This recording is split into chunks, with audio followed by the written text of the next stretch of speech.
ये दिख रहा है सबको? आ जाओ इधर आ जाओ। ये वाला टैटू अलाउ है, लड़के बताओ।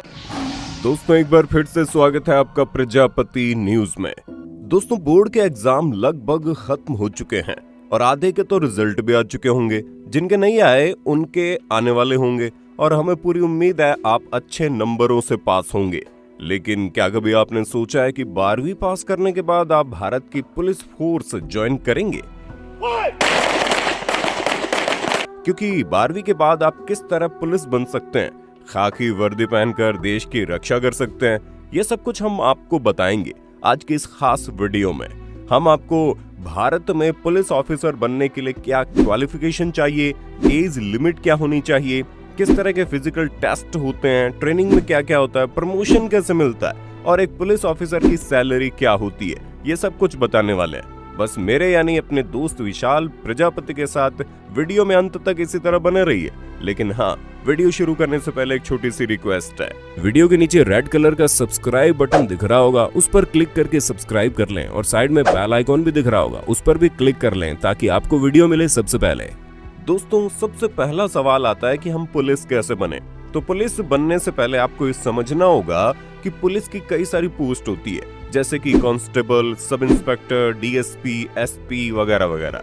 और इन्हीं सब पोस्ट के आधार पर कोई पुलिस बन सकता है, जिसके लिए अलग अलग क्वालिफिकेशन होती है। जैसे कि सबसे पहले अगर हम कांस्टेबल की बात करें तो दोस्तों उसका फॉर्म भरने के लिए आपको 12वीं पास करना बहुत जरूरी है। फिर चाहे आप आर्ट्स, कॉमर्स या फिर साइंस स्ट्रीम से हो, आपको 12वीं पास होना चाहिए। आप कांस्टेबल का फॉर्म भर सकते हैं। लेकिन अगर हम अगले पोस्ट की बात करें यानी कि सब इंस्पेक्टर, डीएसपी या फिर एसपी की, तो दोस्तों इन सभी पदों को पाने के लिए ग्रेजुएशन की डिग्री चाहिए होती है। और इसमें भी आपका ग्रेजुएशन किसी भी सब्जेक्ट से हो, इससे मतलब नहीं होता, बस आपको ग्रेजुएट होना चाहिए। आप फॉर्म के लिए अप्लाई कर सकते हैं। अब बात करते हैं एज लिमिट की। तो दोस्तों जैसा कि हमने आपको बताया, पोस्ट अलग अलग होती है, इसलिए उनकी एज लिमिट भी अलग अलग होती है। जैसे कि पुलिस कांस्टेबल की उम्र सीमा 18 साल से 23 साल के बीच की है। वहीं सब इंस्पेक्टर और डीएसपी पद के लिए उम्र सीमा 20 से 27 साल के बीच की है। एसपी पद के लिए उम्र सीमा 21 से 32 साल के बीच की है। हालांकि सभी कैटेगरी के हिसाब से उम्र सीमा में थोड़ी बहुत छूट मिलती है, जैसे कि ओबीसी कैटेगरी में लोगों को 3 साल की छूट मिलती है, तो वहीं एससी एसटी कैटेगरी के लोगों में 5 साल की छूट मिलती है। दोस्तों अब आते हैं फिजिकल रिक्वायरमेंट की। अगर किसी को पुलिस ऑफिसर बनना है तो उसे क्या चाहिए होगा। कांस्टेबल और सब इंस्पेक्टर के फिजिकल रिक्वायरमेंट की बात करें तो दोस्तों इसमें जनरल और ओबीसी के लिए 165 सेंटीमीटर की हाइट होनी चाहिए। एससी एसटी वालों के लिए 160 सेंटीमीटर की हाइट चल सकती है, जबकि अगर कोई महिला है तो उसकी 155 सेंटीमीटर की हाइट लिमिट है। और अगर चेस्ट की बात करें तो पुरुष उम्मीदवारों के लिए जनरल और ओबीसी कैटेगरी में बिना फुलाए 81 सेंटीमीटर होनी चाहिए, तो वहीं फुलाकर 86 सेंटीमीटर होनी चाहिए। और एससी एसटी कैटेगरी वालों को बिना फुलाए 79 सेंटीमीटर होना चाहिए और फुलाकर 84 सेंटीमीटर होना चाहिए। महिलाओं को इसमें छूट रहती है, लेकिन हाइट और वेट निर्धारित मापदंड के हिसाब से ही होना चाहिए। दोस्तों जैसा कि आप जानते हैं, फिजिकल रिक्वायरमेंट में दौड़ सबसे अहम होती है, इसलिए जो पुरुष कैंडिडेट होते हैं उन्हें 6 मिनट 30 सेकंड में 1 मील की दूरी दौड़नी होती है। वहीं जो फीमेल कैंडिडेट होती है उन्हें 6 मिनट में 1 किलोमीटर की दूरी दौड़नी पड़ती है।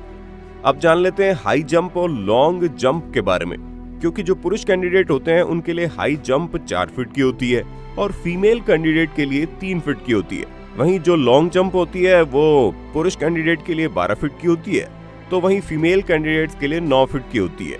दोस्तों ये तो कांस्टेबल और सब इंस्पेक्टर की बात कर रहे थे। अब अगर हम डीएसपी पोस्ट के लिए हाइट रिक्वायरमेंट की बात करें तो जनरल और ओबीसी कैटेगरी के लिए कम से कम हाइट 5 फीट 5 इंच होनी चाहिए। वहीं एससी एसटी और किसी भी वर्ग की महिला केंद्रीकृत के लिए हाइट 5 फीट 2 इंच होनी चाहिए। और चेस्ट की बात करें तो जनरल और ओबीसी कैंडिडेट की चेस्ट बिना फुलाए 32 इंच होनी चाहिए और एससी एसटी कैंडिडेट का चेस्ट बिना फुलाए 31 इंच होना चाहिए। दोस्तों फिजिकल टेस्ट को पास करने के बाद जब ट्रेनिंग की बारी आती है तो इसे लेकर लोगों के मन में कई सारे सवाल उठते हैं कि आखिर पुलिस ट्रेनिंग के दौरान होता क्या है, तो दोस्तों ये एक ऐसी प्रक्रिया है जिसके माध्यम से पुलिस को हर एक परिस्थिति के लिए तैयार किया जाता है ताकि वो बेहतर निर्णय ले सके। जैसे कि अगर बहुत ज्यादा भीड़ आ गई है तो उसे कैसे नियंत्रित करना है, या फिर किसी केस को किस तरह से सॉल्व करना है, अनुशासन में किस तरह रहना है, या फिर कैसे रहना सिखाना है। ये सारी बातें ट्रेनिंग के दौरान ही सिखाई जाती है। इसलिए पुलिस की ट्रेनिंग बहुत ही ज्यादा महत्वपूर्ण होती है, जिसमें कैंडिडेट्स को मेंटली और फिजिकली मजबूत बनाया जाता है। अब बात करते हैं प्रमोशन के बाद कौन सी पोस्ट मिलती है। तो दोस्तों इन सभी पोस्ट की खास बात यह है कि जब आप ज्वाइन करते हैं तो समय समय पर आपका प्रमोशन भी होता रहता है। जैसे कि कांस्टेबल से आप हेड कांस्टेबल हो सकते हैं, तो वहीं सब इंस्पेक्टर से इंस्पेक्टर हो सकते हैं, और अगर आप एसपी है तो आप डीजीपी बन सकते हैं।